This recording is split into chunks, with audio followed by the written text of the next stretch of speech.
to have her here in the White House, leading our efforts to reach the Hispanic community on TV, radio, social media, and so much more. You can't hear me? Okay. Hello, hello. Oh, okay, so we need to fix. Hello? Hello, hello. Let's start from the top. All right, good afternoon, everybody. Today we have a special guest to kick us off for the start of the Hispanic Heritage Month. Luisiana Perez is the White House Hispanic Media Director. In 2020, Luisiana, a Venezuelan immigrant, became a U.S. citizen while working on the Biden campaign in Florida.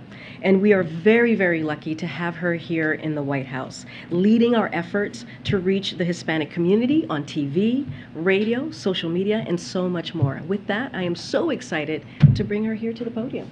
All yours, Luciana. Thank you, Karine. Gracias, Karine.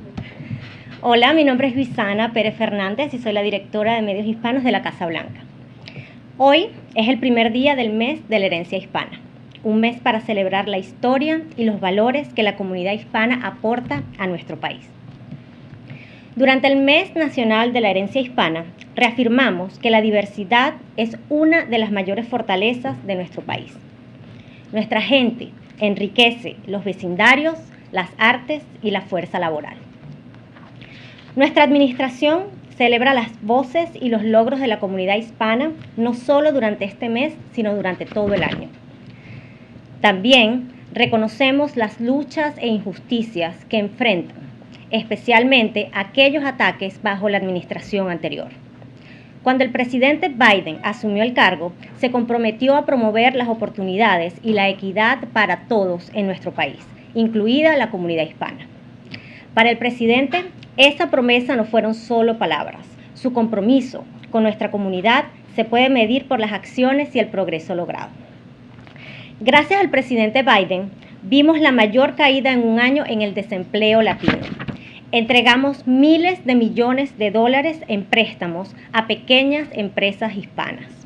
Ampliamos el crédito tributario por hijos para brindar ayuda a millones de familias y reducir la pobreza infantil hispana en más del 40%. Apoyamos mayor equidad para Puerto Rico. Expandimos el acceso a atención médica de calidad a miles de familias latinas. Organizamos las cumbres regionales de la Iniciativa Económica Latina de la Casa Blanca en todo el país. Protegimos y continuamos fortaleciendo el programa DACA, mientras seguimos la lucha para construir un sistema de inmigración justo, humano y ordenado. Y recientemente, gracias al programa de alivio de la deuda de préstamos estudiantiles del presidente Biden, casi la mitad de los estudiantes latinos con préstamos federales verán perdonada su deuda.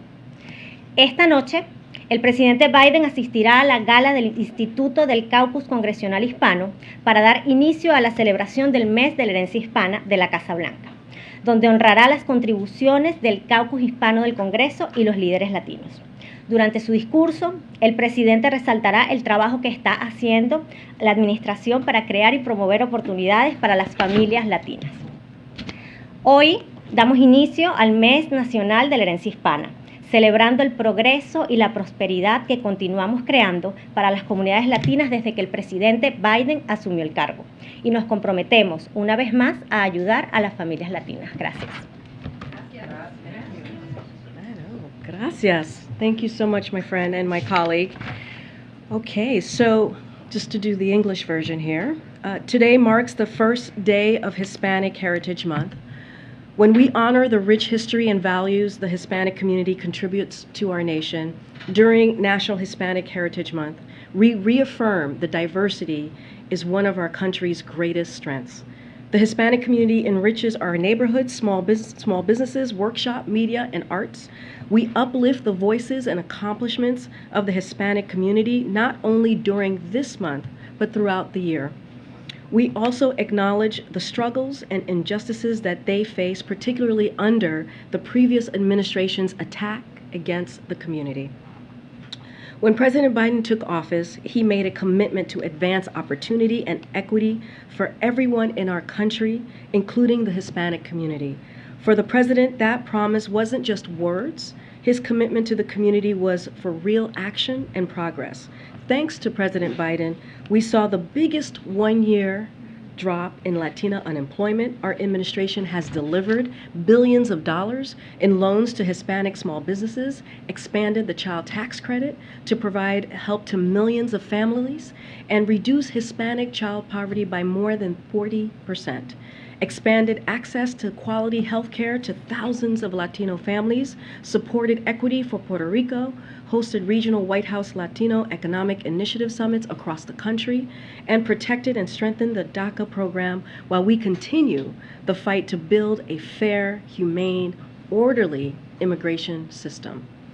And thanks to President Biden's student loan debt relief program, almost half of Latino students with federal loans will see their debts forgiven. This evening, President Biden will attend the 45th Congressional Hispanic Caucus Institute Gala to kick off the White House celebration of Hispanic Heritage Month, where he will honor the contributions of the Congressional Hispanic Caucus and Latino leaders from across our nation, while highlighting the work the administration is doing to create and advance opportunities for Latinos and their families.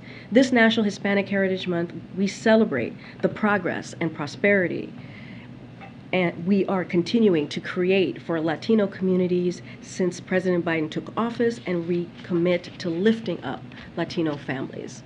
Thank you so much. Thank you so much, Luciana. All right. Okay, a couple more at the top for you all. So want to turn to the tentative agreement that you heard the president talk about just moments ago, later this morning, reached overnight, that will keep our railways running. As you heard from President Biden this morning in the Rose Garden, this is a victory for our economy and for the rail workers who work tirelessly to deliver food, medicine, clean drinking water, and more to communities across America every day. The agreement includes well-deserved pay raises, improvements in working conditions, and peace of mind on healthcare costs. And it's also a victory for railway companies who will be able to retain and recruit more workers for their critical industry. The president thanks all parties for working hard to get this done. This would not have been possible without the leadership of President Biden, Secretaries Walsh, Buttigieg, and also Vilsack, and NEC Director Brian Deese, and also his Deputy NEC Director, Celeste Drake. This includes not only the marathon meeting of almost 20 hours that started yesterday, but hundreds of calls from the Biden administration to the various parties' stakeholders over the past many weeks and months. The agreement reached today aligns with President's view that we can build a better America by rebuilding our infrastructure and supply chains here at home, with good-paying jobs and an economy that works for working people. This afternoon, the president will also deliver remarks at the United We Stand Summit at the White House. The president is hosting today's summit to demonstrate that hate-fueled violence has no place in our country. Americans of all faiths and backgrounds have been coming together throughout the event to say that an attack on one group is an attack on all of us. And this morning we announce, and the president will talk more this afternoon about it, that the administration's civic, faith, and private sector groups are all taking action to prevent and address hate-motivated violence and foster unity. You will hear President Biden rally a whole of society response to prevent, respond to, and recover from hate-fueled violence and to foster national unity. He believes every American has a role to play in this effort.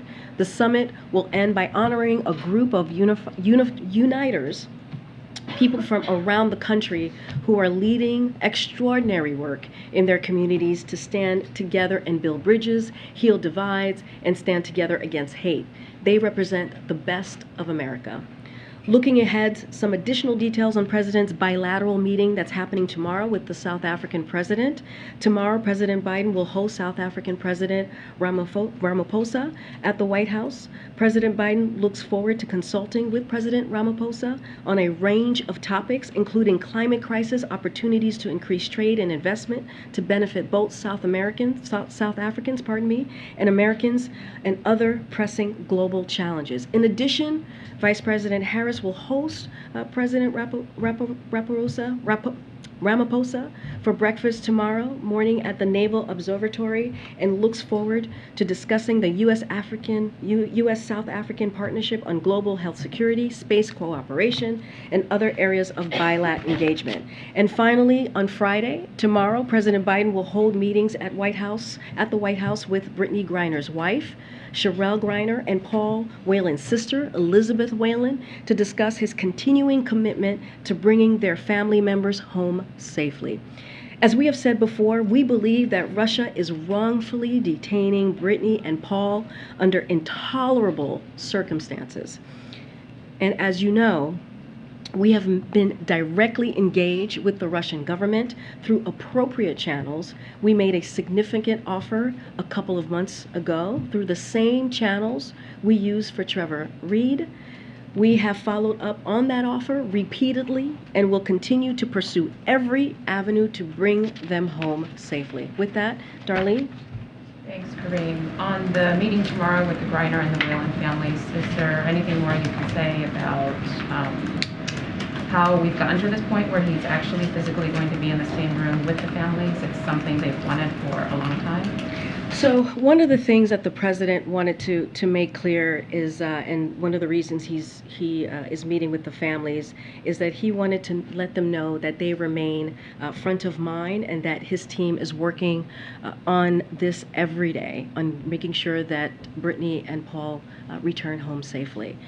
One family member was already scheduled to be in town, and the president wanted to meet with both of the families on the same day. Thank you. And on the migrants that are being bused to D.C. and other cities, there were some that showed up at the VP's residence earlier this morning. Is the administration looking into whether busing migrants around the country is legal? So let me just say a couple things about this, because and it's come up in the briefing room before, because this has been happening for the past several weeks. So as we have said repeatedly, there's a process in place. We have had a process in place. There's a legal way of doing this. And for managing migrants, Republican governors interfering in that process and using migrants as political pawns is shameful, is reckless, and just plain wrong.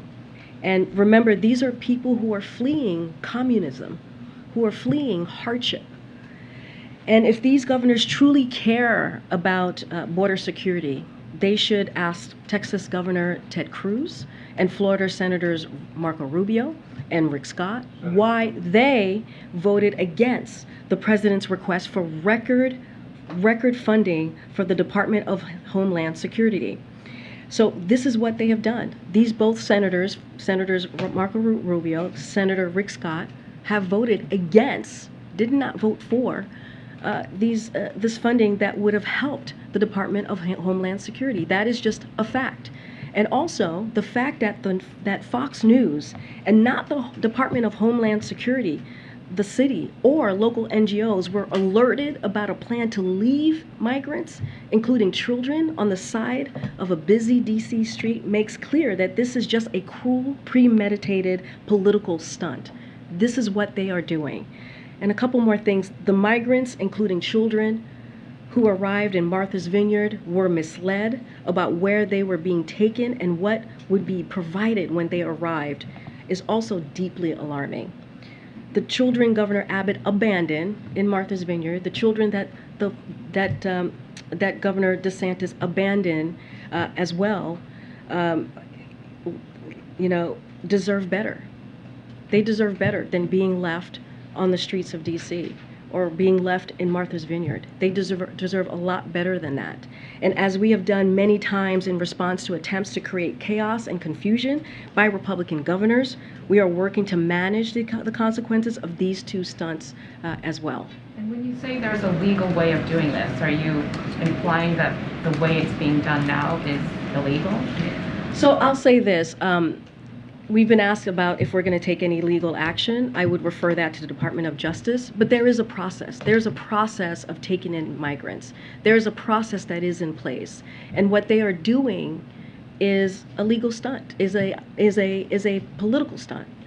And it's really just disrespectful to humanity.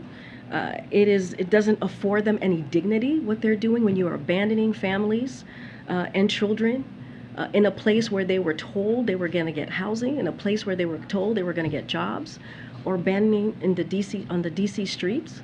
It is just cruel, and it's not about the process. Actually, it's about a political tool, a political stunt that they're moving forward with. On the situation along the border, crossings are up, drownings along the border are increasing. We've been to one town recently where the morgue is overwhelmed by migrant deaths. Are you confident, and do you feel that the situation at the border is under control? Are you doing enough?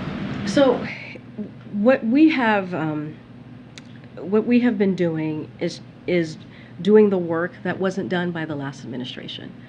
We are fixing a broken system. It is not like turning the light switch on. It is going to take some time. But I'll say this, more individuals encountered at the border will be removed or expelled this year than in any previous year. That is something of the work that the DHS has been doing and how we have been moving forward and making sure that we're doing our part here.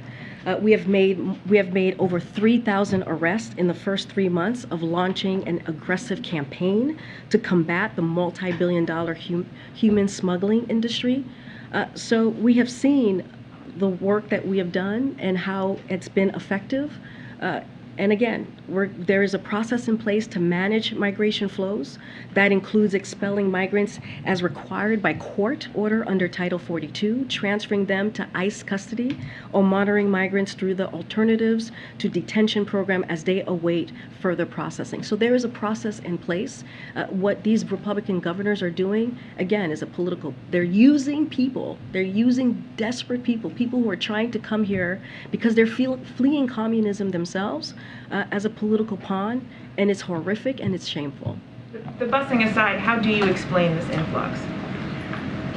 Well, again, we understand that we have work to do. We understand that, and we have been doing the work to do that. We have taken unprecedented action over the past year and a half to secure our border and rebuild a safer and orderly process system. In the last year and a half, we have installed new border technology and set up joint patrols with Mexico and Guatemala to catch more human traffickers. We have already made 3,000 arrests, as I just mentioned. We have secured record levels of funding for the Department of Homeland Security, and we have put in place dedicated immigration judges so asylum seekers can have their cases heard faster. We have expanded labor pathways, including H-2B visas. So we are doing the work. We know that it's going to take some time, but again, we have removed more individuals or encountered more individuals at the border. They will be removed or expelled this year than in any previous year, and so that tells you a little bit about the facts of what we've been doing. Thanks, Karine. And congratulations on your new job, your new role. You'll be leaving us, I guess. Not yet, though. You've got a few more weeks in me. Oh boy. Oh gosh. So don't worry. Okay. Karine, I have a question about the meeting tomorrow with the families of Paul Whelan and Brittany Griner. But first, you just had a pretty impassioned response to these buses of migrants being dropped off. I wonder, what was President Biden's response to that?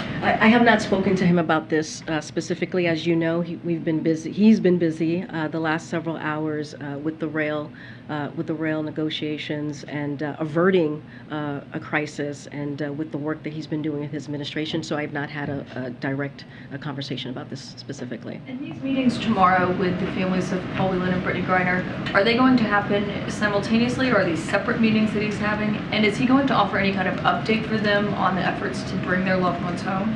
So don't have any specifics on how how the meetings are going to be executed. We'll have more tomorrow for sure, but wanted to let you all know that the meetings were happening and confirm that for all of you. So while I would love to say that the purpose of this meeting is to inform the families that the Russians have accepted our offer and we are bringing their loved ones home, that is not what we're seeing in these negotiations at this time.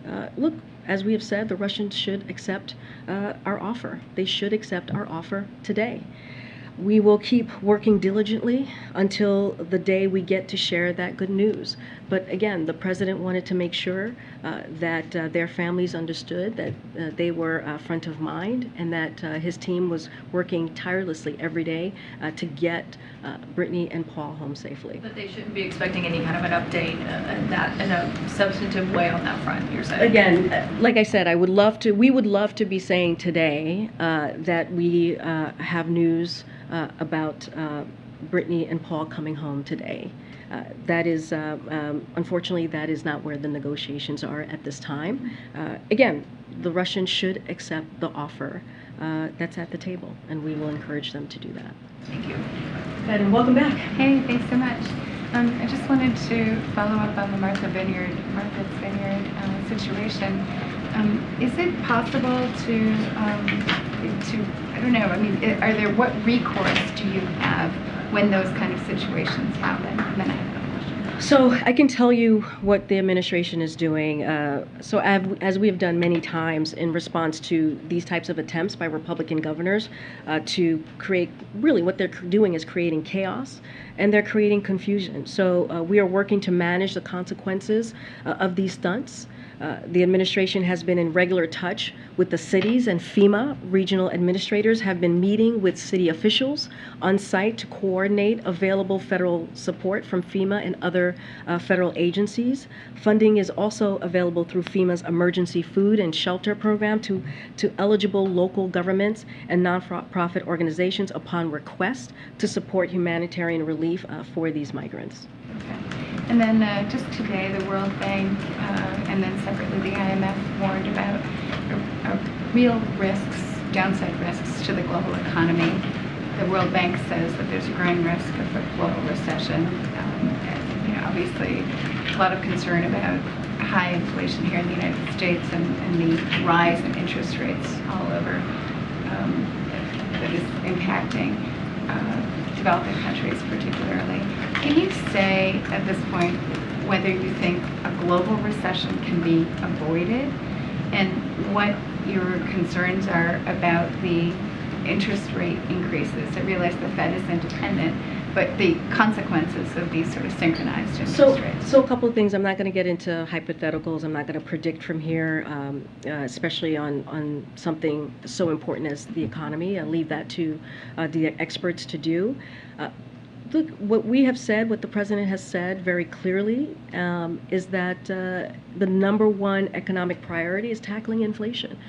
You think about just 2 days ago where the president held an event on the South Lawn with thousands of supporters, thousands of Americans on the South Lawn talking about or celebrating the Inflation Reduction Act, which is part of the president's plan to do everything that he can to lower prices. And you look at that plan, it's going to lower prices, healthcare prices, it's going to lower Medicare costs for our seniors, which is important, which is a fight that members of Congress and the president included had been fighting decades and decades against Big Pharma, and the American people won.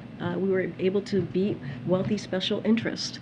And let's not forget the gas prices, as you hear us talk about over and over the last couple of weeks, of how we've seen those gas prices go down for more than 90 days, every day during the summer months. And it's gone down by more than $1.30.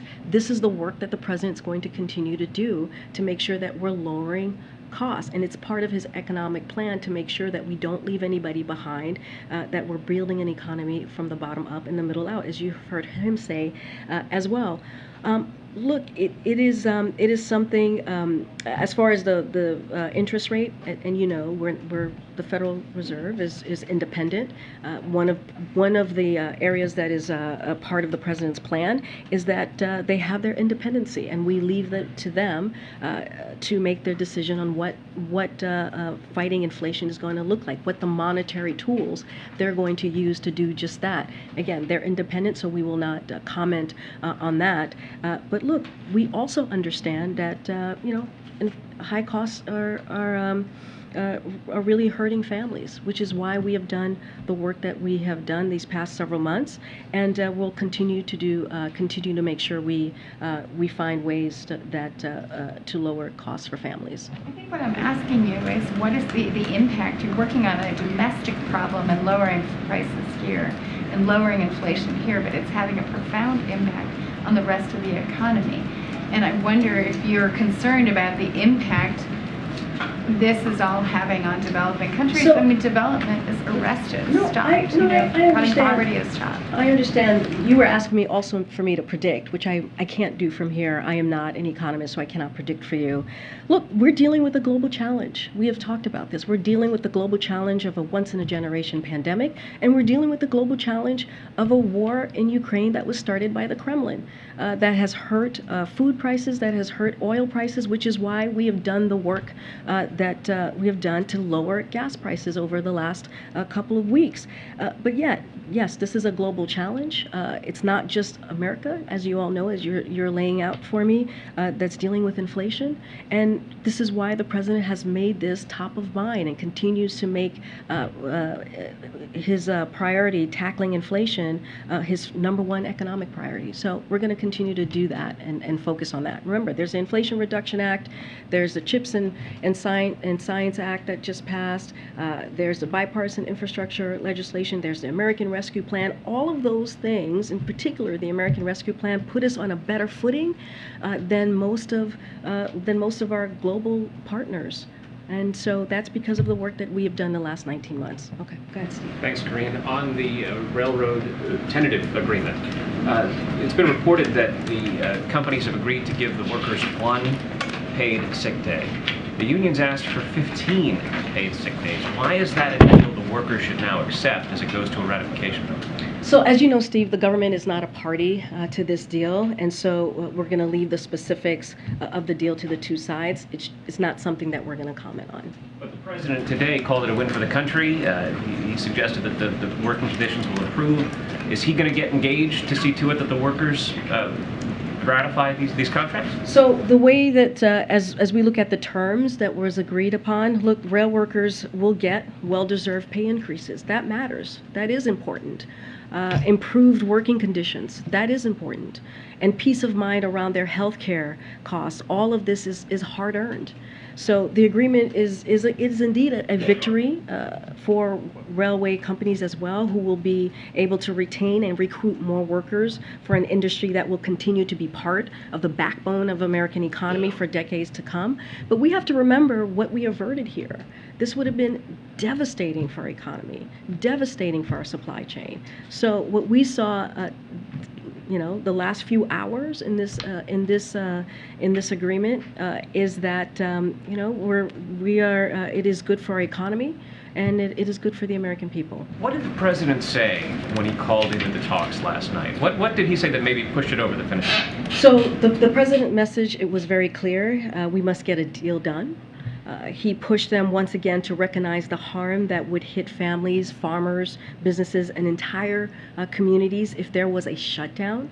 He asked them to be creative, to be flexible, meet the others halfway as well, and he emphasized how significant the economic impacts could be.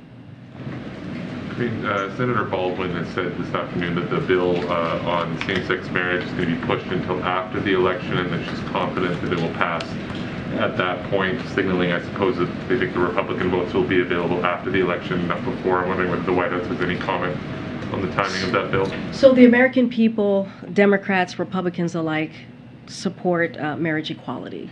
And so we see that just across the board. We believe the Senate should find consensus, just as the American people have. The president has been clear that the right to marry whom you love is non-negotiable, and he's been steadfast in his support for marriage equality, as well as the need for this legislation given the Supreme Court's extreme actions, so this right is protected everywhere. So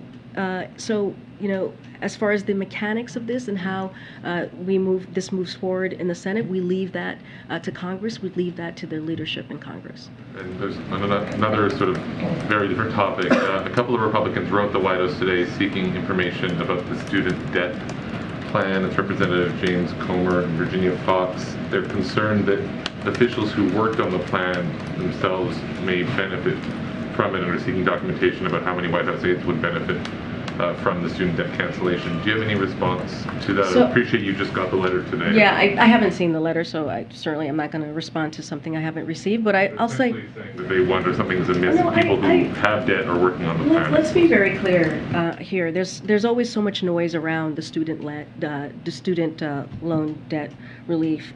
Let's be very clear on what this is going to do. This is going to help Americans and families who are making 90% of them are making less than $75,000 a year.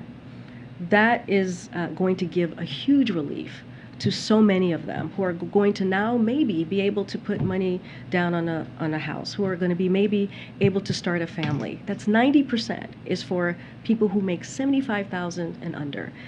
This is going to be a game changer. And so that was the plan that the president had. This is part of his economic plan. This is part of giving people a little bit more of a breathing room. And this is what the student debt relief will do. And I'll leave it there. Does the White House think that aides who worked on it were biased in any way if they themselves had student debt balances? Again, I'm not going to respond to a letter I haven't seen. What I can tell you is the facts and how this is going to give some breathing room to, just imagine, 90% of people who are making less than $75,000 a year. That matters, and it's going to be a game changer. Thanks, Karine. Can you just first start off by talking about the reports that Bill Richardson is in Moscow trying to engage in the discussions to bring Brittany Griner and Paul Whelan home? And does the administration support his efforts to do that? So as the State Department said yesterday, they spoke to this. Private citizens attempting to broker a deal do not and cannot speak for the U.S. government. We have warned private citizens not to travel to Russia, owing to the dangers that they would face, and that the State Department's Russia travel advisory remains at level 4. And so what we have said, and we have been very clear, and the State Department, as I just mentioned, spoke to this yesterday, is do not travel. Is there any concern that he could actually complicate the talks that the administration is having or set them back? So I'll say this as it relates to Bill Richardson. So we have been in contact with Richardson Center. I'm just not going to comment on the governor's travels or the governor's activities, but again, we have been very clear about American citizens traveling to Russia. Okay, and I want to ask you, on the topic of immigration, the Vice President said to my colleague Chuck Todd over the weekend, the border is secure. She also caveated that to say we also have a broken immigration system and talked about the need to fix that. But does the White House stand by those comments that the border is secure? What we stand by is that we are doing everything that we can to make sure that that we follow the process that's been put forth. That's why we have historic funding to do just that, to make sure that to make sure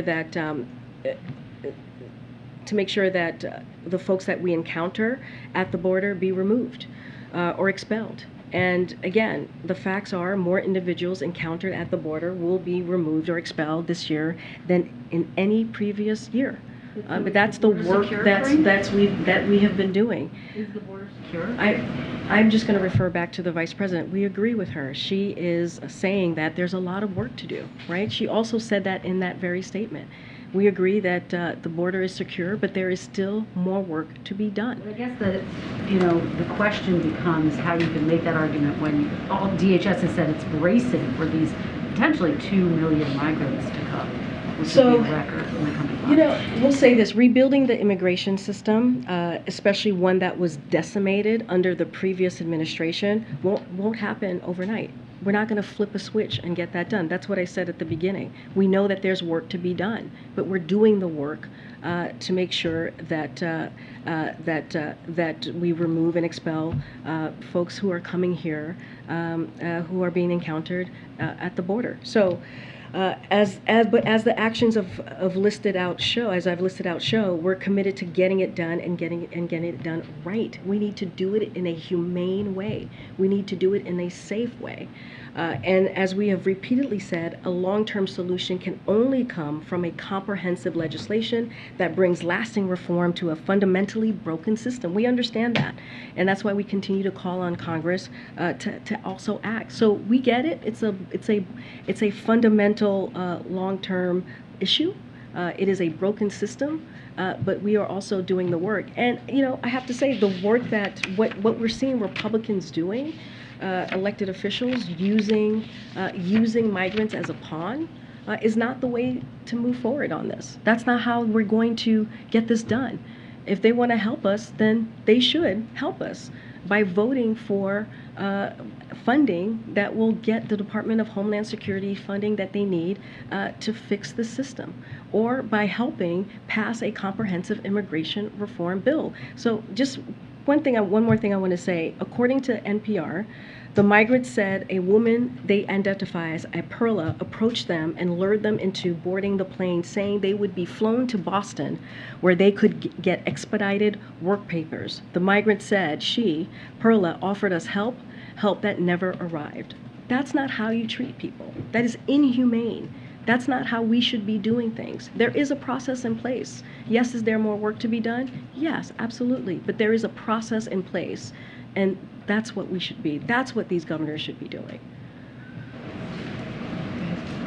Sure, just one question. On the president's remarks in a little bit over an hour, some have accused Biden of sort of fomenting divisiveness in his own right by labeling folks MAGA Republicans, associating them with fascism. I wonder if there's going to be any effort in the president's speech to sort of reconcile that or to address that. And is there any concern that as he tries to draw a line of demarcation between Democrats and Republicans in ensuing weeks that'll contribute to divisiveness? So the president has been very clear that, and he said this repeatedly, I've said this repeatedly, not all Republicans are extreme MAGA Republicans. Many are not. He's worked with mainstream Republicans on a whole range of issues, including efforts to reduce violence and promote public safety, like COVID-19 Hate Crimes Act and the Bipartisan Safety Community Acts, the most significant piece of legislation to reduce gun violence in nearly 30 years. So the president is hosting this event to highlight that the vast majority of Americans, despite our myriad of differences, are united in opposition to hate-fueled violence. So this is a core American value that is shared by people of all faiths, backgrounds, and political parties, and he's been very clear about that. We'll go around. Thank you. Thank you. I wanted to ask you about Pakistan.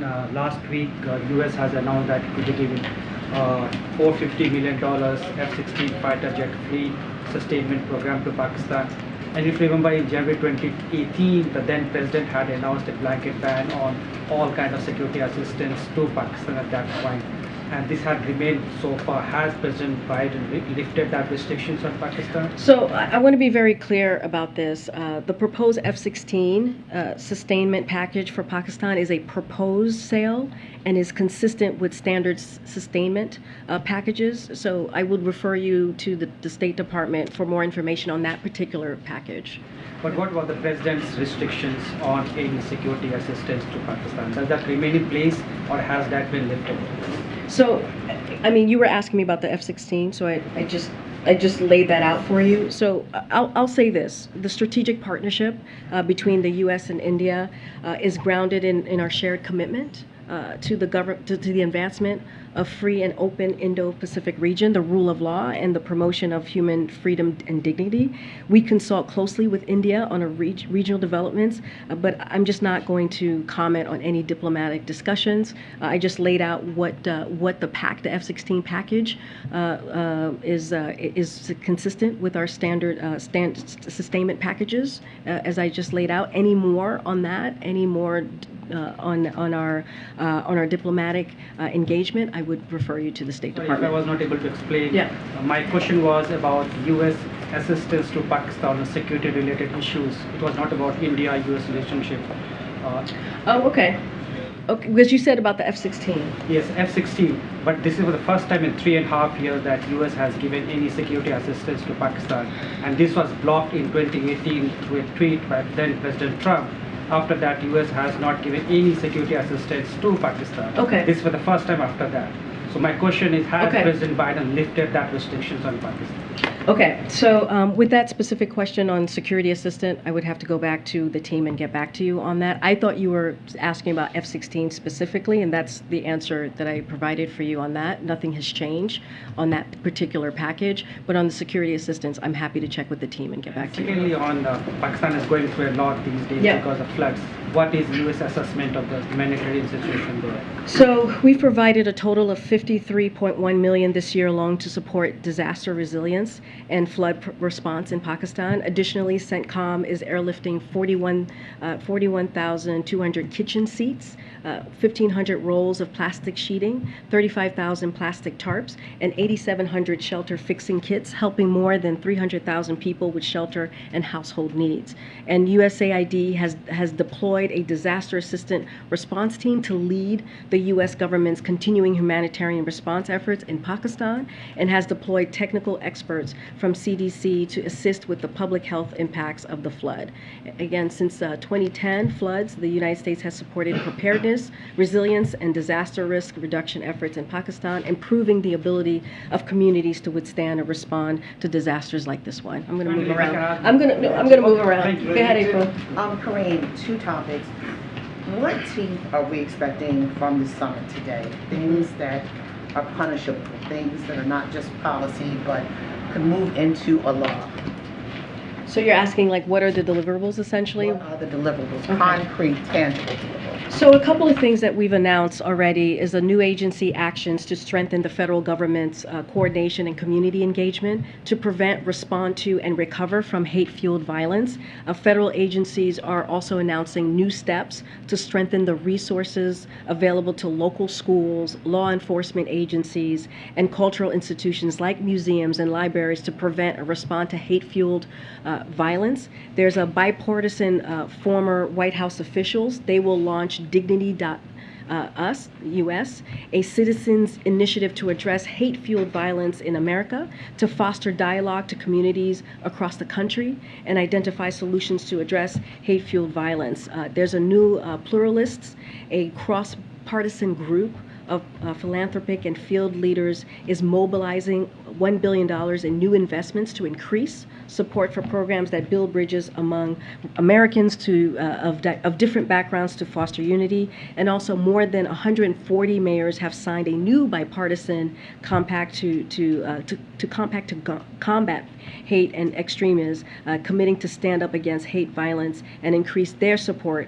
of local initiatives and heal divides. And then there's also service organizations led by Interfaith America, the YMCA, and Habitat for Humanity are launching a Nation of Bridge Builders, a new partnership that will train 10,000 Americans to be bridge builders in their neighborhoods and will host over 1,000 bridge building events in over 300 communities. And one last thing, when we think about technology communities, tech companies, including YouTube, Twitch, Microsoft, and Meta are announcing new actions their platforms are taking to prevent hate-fueled violence as well. So this is going to be the deliverables that are going to come out of the summit.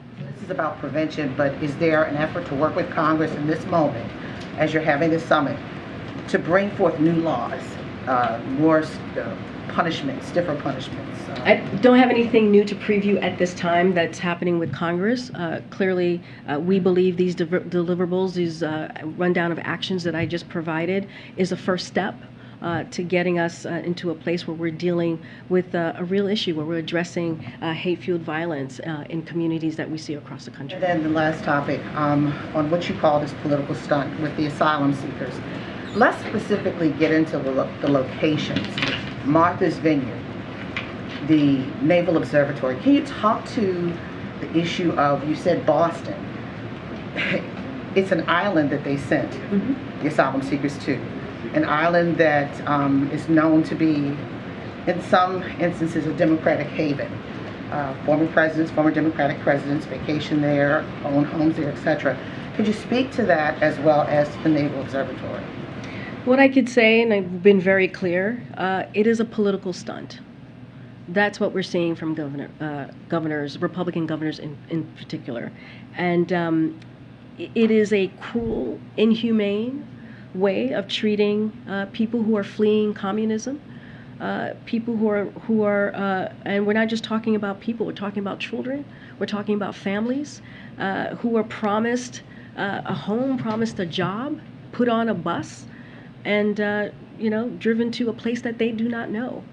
And it is a cruel thing to do. According to local reports, Governor Ron DeSantis sent a hired videographer on the plane to Massachusetts to order to capture footage of them being dropped off. Remember, there were children on this plane. So I cannot speak to anything outside of what we're seeing, right? Which is, it is indeed a political play. It's cruel.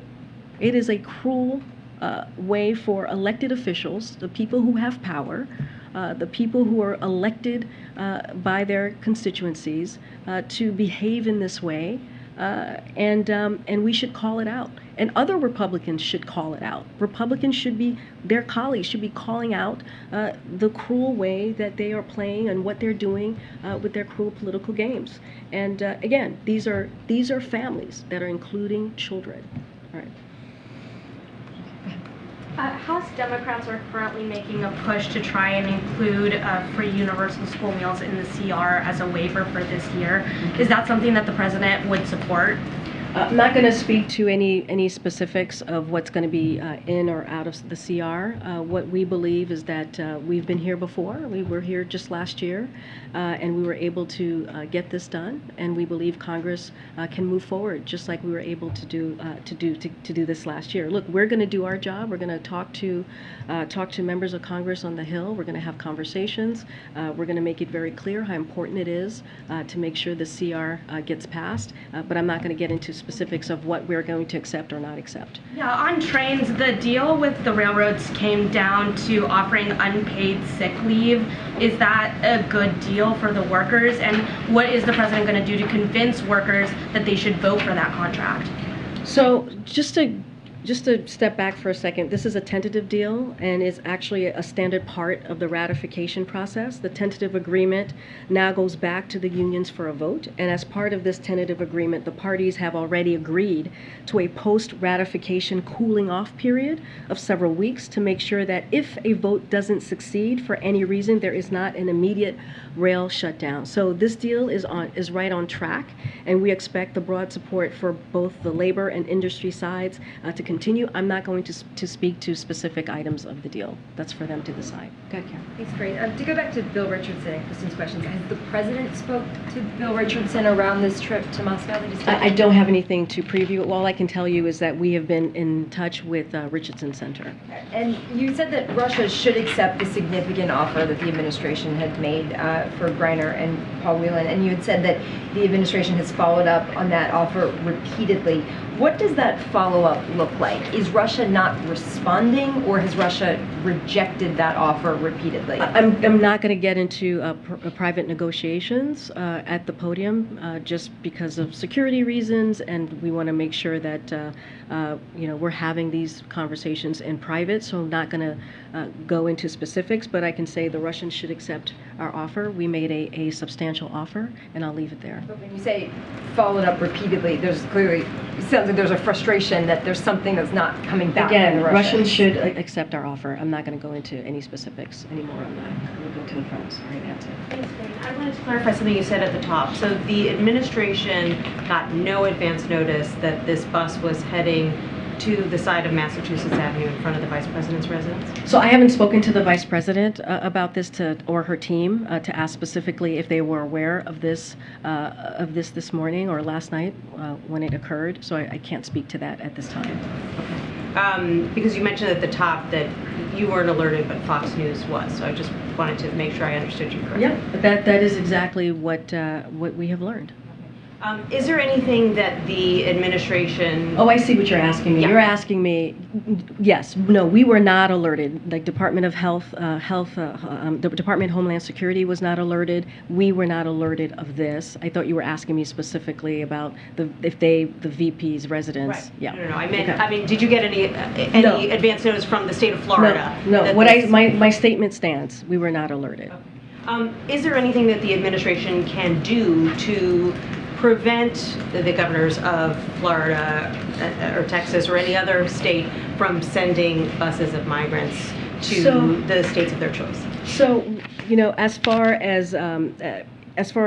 some folks have asked us about legal action. That's going to go to the Department of Justice. Can't speak to that. What we have done is, we have the administration has been in regular touch with the cities that have to deal with this, and FEMA regional administrators have been meeting with city officials on site to coordinate available federal support from FEMA and other federal agencies. And so that's how we have dealt with this particular issue. I think for us, how do we stop this? We call this out. We call this out and we call it what it is. It is a political stunt that we're seeing from these Republican governors. That is what is happening. And other Republicans should call this out as well. It is endangering people's lives. It is inhumane. It is taking away people's dignity, not affording the dignity that these people should be afforded. And also, we're talking about children. We're talking about families and children that are being left on the side, the street side of D.C. and in Massachusetts. And it's shameful, and we should call this out. So you can highlight it, but there really aren't any political levers to prevent it at this time? Again, it's a political stunt that Republican governors are using, and the question is, will Republicans call out their colleagues for playing a cruel political game, a cruel political stunt with migrants and families and children who are fleeing communism? That is what they're fleeing. They're fleeing communism. So, okay, let's see if other Republicans will call this out as well. Yeah, John. Thank you, Karine. Today, for the first time since Russia's invasion of Ukraine, Vladimir Putin met with Xi Jinping of China. Putin did say that he understood that China had some, quote, questions and concerns about the invasion, that he said he would address them to Xi. Xi also declared Putin was a, quote, old friend. So does the White House have any early reaction to this meeting between these two leaders? So we've made clear our concerns about the depth of China's alignment and ties with Russia, even as Russia prosecutes a war of aggression in Ukraine, a brutal war, an unprovoked war that the Kremlin started in Ukraine. This meeting is an example of that alignment. I'm not going to go beyond those comments. Thanks, Karine. Do you think that Americans believe that the border is secure? What I can tell you is the record and the process that we have been using to make sure that we do our best to secure the border. We do our best to make sure that we fix a broken system that was left behind by the last administration. And that's what we're going to continue to do. We understand it's not like flipping a light switch. This does not happen overnight. This is an immigration system that is fundamentally broken. And it's going to take some time, but we also need Congress to take action. We need Congress to act and to work with us on fixing this immigration system. And what we're seeing from Republican governors is not the way to do it. It is, again, and I'll keep saying that, it is inhumane, it is cruel, what they're doing to children and to families.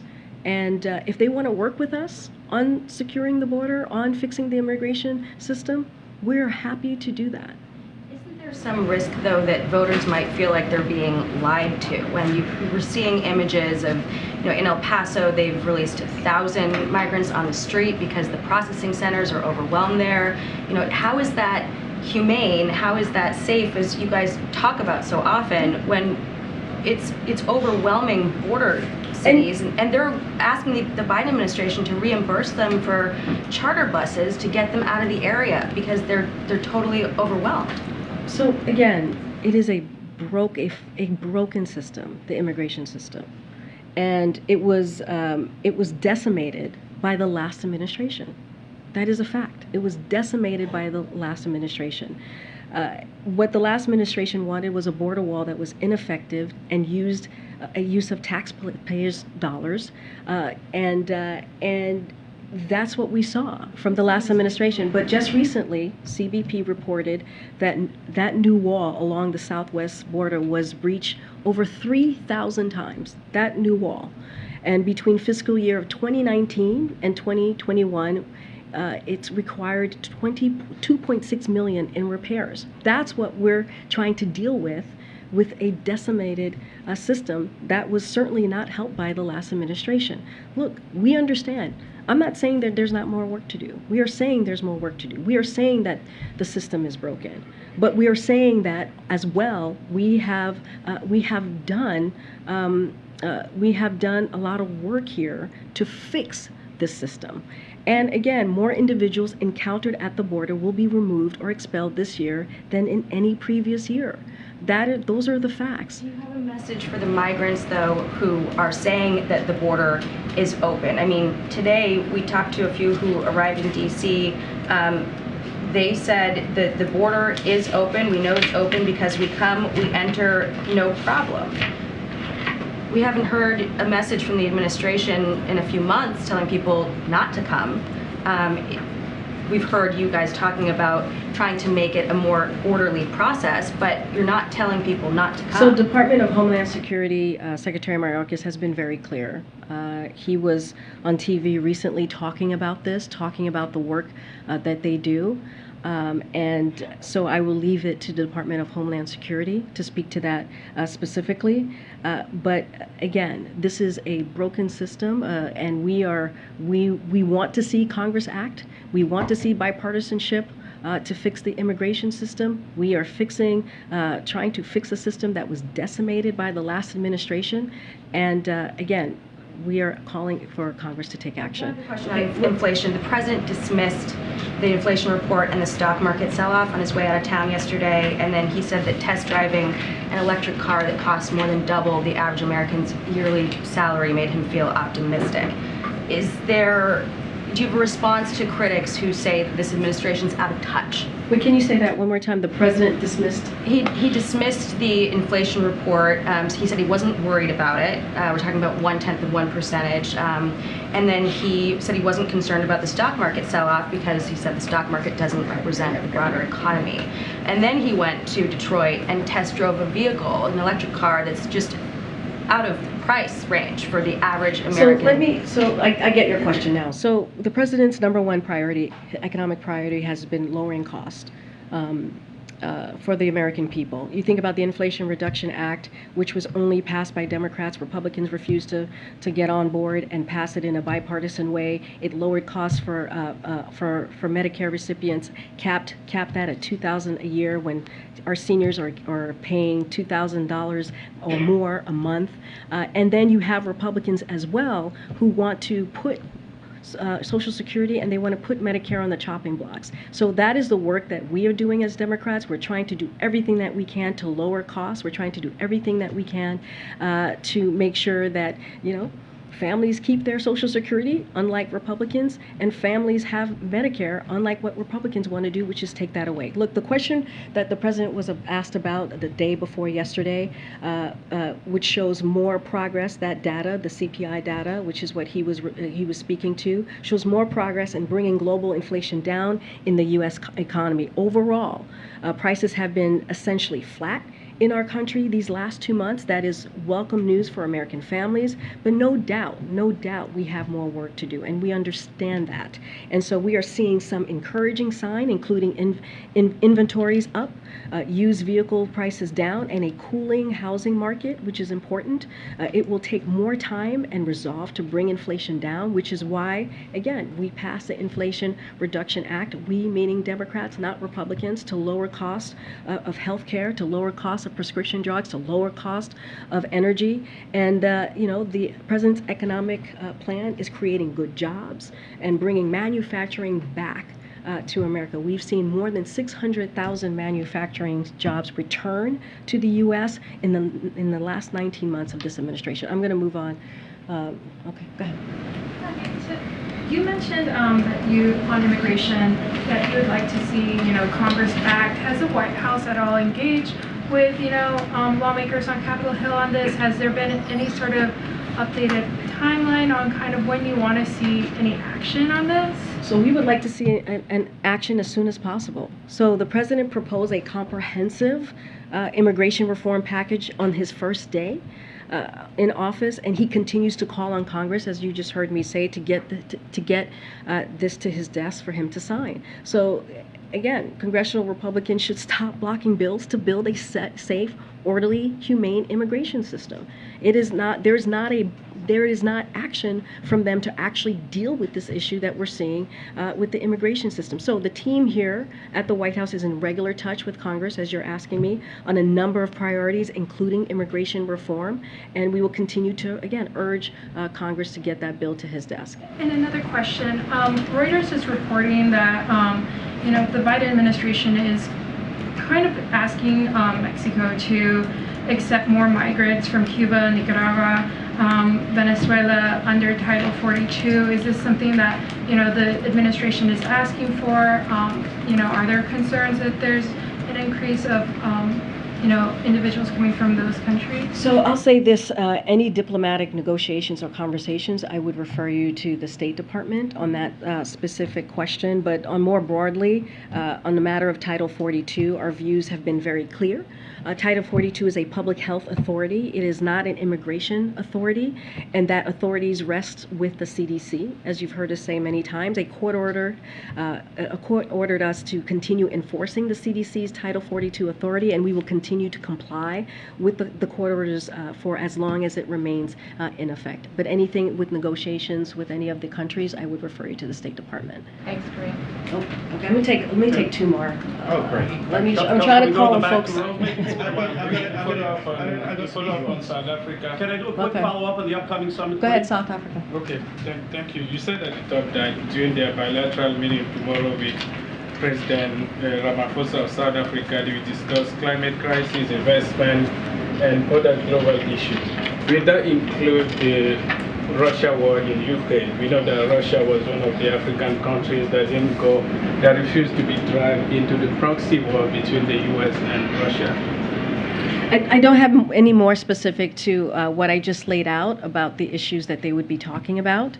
We will certainly share more in our readout, as we normally do when there's a bilat, but I don't have more to share outside of that. Is the president aware that every time he receives an African head of state, African journalists who cover the White House are not allowed?